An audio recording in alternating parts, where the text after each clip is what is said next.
నెల్లూరులో చంద్రబాబు సభ చూస్తే TDP graph ఎంత పడిపోయిందో అర్థమవుతోందన్నారు మంత్రి కాకాణి గోవర్ధన్.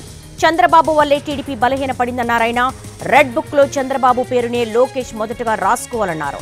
నెల్లూరు సభకు 5,000 కుర్చీలేస్తే అవి కూడా నిండలేదని ఎద్దేవా చేశారు కాకాణి. ఖాళీ కుర్చీలకు ప్రసంగాన్ని చంద్రబాబు వినిపించారన్నారు.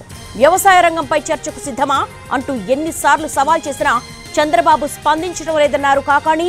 నెల్లూరులో 2019 ఎన్నికల ఫలితాలే మరోసారి రిపీట్ అవుతాయన్నారు. గ్రాఫ్ ఎంత మేర పడిపోయిందని ఈరోజు ఆ సభ చూసిన వెంటనే వచ్చినటువంటి ప్రతి ఒక్కరికి, టీవీలో చూసినటువంటి ప్రతి ఒక్కరికి అర్థమైపోయింది. చంద్రబాబు నాయుడు చెప్పుకుంటున్నాడు, మా నాయకత్వం పెరిగింది, నాకు బలం పెరిగింది, నాకు క్యాడర్ పెరిగింది, నాకు ఓట్లు పెరిగాయి, నాకు ఏకపక్షంగా ఉంది.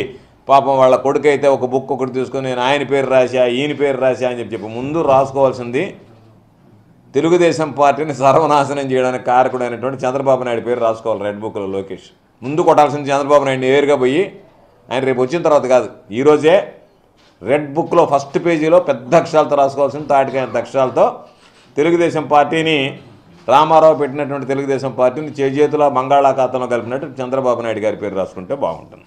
అనేక సందర్భాలలో చంద్రబాబు నాయుడికి ఒక ఛాలెంజ్ విసిరా, నువ్వు నిజంగా నీకు దమ్ము ధైర్యం ఉంటే నీ పాలనలో వ్యవసాయం ఏ విధంగా ఉన్నది, జగన్మోహన్ రెడ్డి గారి ముఖ్యమంత్రిగా వైఎస్ఆర్ కాంగ్రెస్ పార్టీ ప్రభుత్వంలో మా పరిపాలనలో ఏ విధంగా వ్యవసాయం మీద దృష్టి పెట్టామనేటువంటి దాని మీద నువ్వు బహిరంగ చర్చకు సిద్ధమా అని సవాల్ విసిరితే చంద్రబాబు నాయుడు తోక ముడిచి పారిపోయాడు.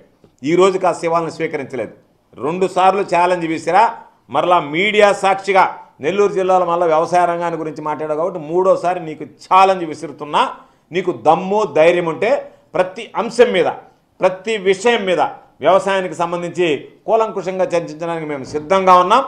సమయం, తేదీ, వేదిక ఖరారు చేస్తే ఎక్కడికైనా వచ్చి నీ హయాంలో ఏం జరిగిందో రైతుల ముందే కూర్చొని మాట్లాడదాం, మా హయాంలో ఏం జరిగిందో రైతుల ముందే కూర్చొని మాట్లాడదాం.